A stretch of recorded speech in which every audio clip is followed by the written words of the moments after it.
We suffer alone, but we struggle together. The procession begins beside the Whitecap in Kenora, Ontario. The music of the Whitefish Bay singers fills the air. Love is the song of the people.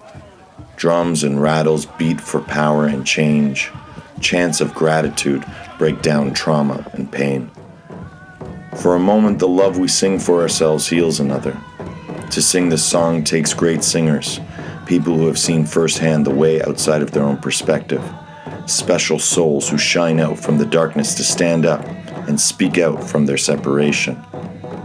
No matter how many times I found myself in that darkness, I would try my best to pull myself out. I don't know what tomorrow will have for me. Maybe I will relapse. Maybe I will go through a depressive episode. But from this single experience, I hold on to every bit of hope that I can overcome again and again and again until I don't have to overcome anymore. These powerful words come from Will Landon's personal story with mental health. Words of hope over hardship. Landon is 25 years old and from Treaty 3 territory, where suicide rates amongst Indigenous youth remain above the national average.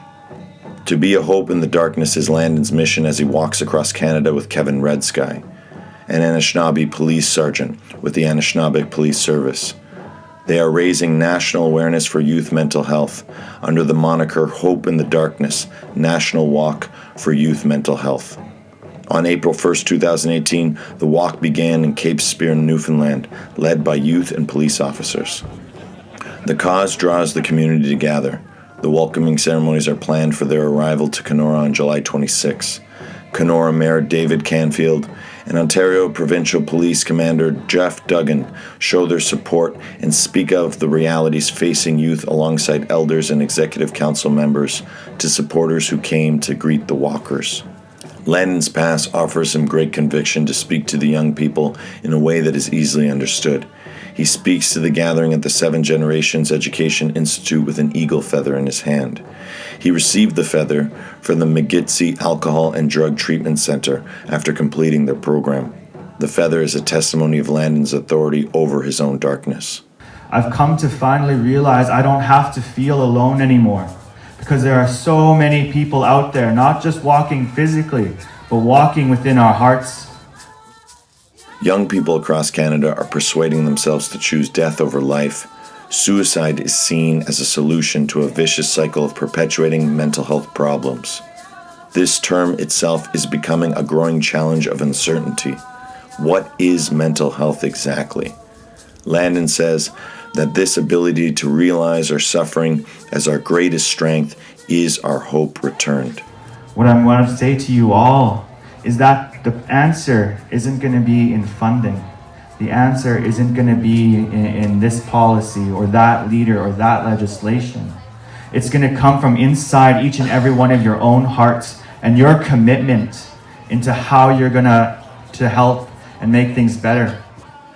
I stand with Landon after his speech, and because words can define us and the power of stigma can replace labels, I ask him what he believes about the word mental and the term mental health. I ask him if it's creating more of a problem than a solution. He responds. So the problem is there, and it should be seen as a problem, but it also becomes a larger solution to our becoming whole as a being. We then got into a deeper discussion about the literal translation of the term mental health in his Indigenous language. And what I think mental health translates to in Anishinaabe, it's tough because we are a holistic people.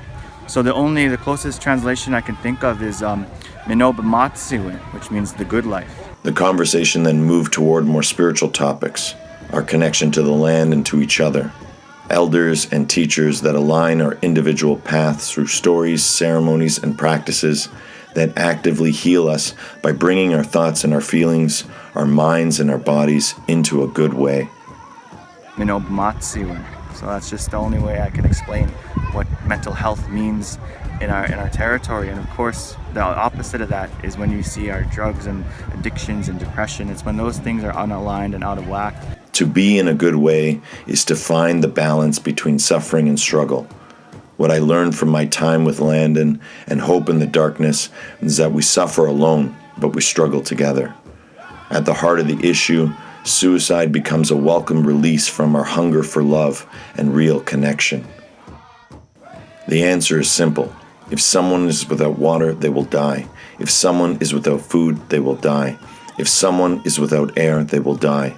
It is not always a choice. Sometimes it's the circumstance of lacking something vital to our survival. When it comes to mental health, nothing is more vital than a loving home, friend, or community, or simply just love.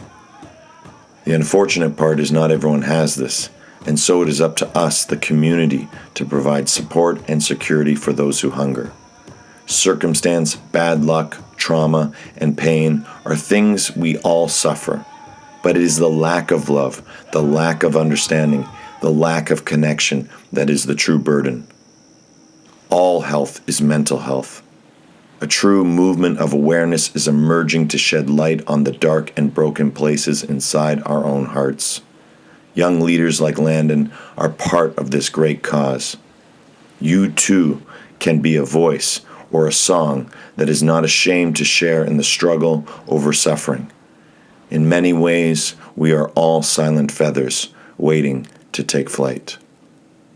Find out more at www.hopeinthedarkness.ca. Thank you, and miigwech.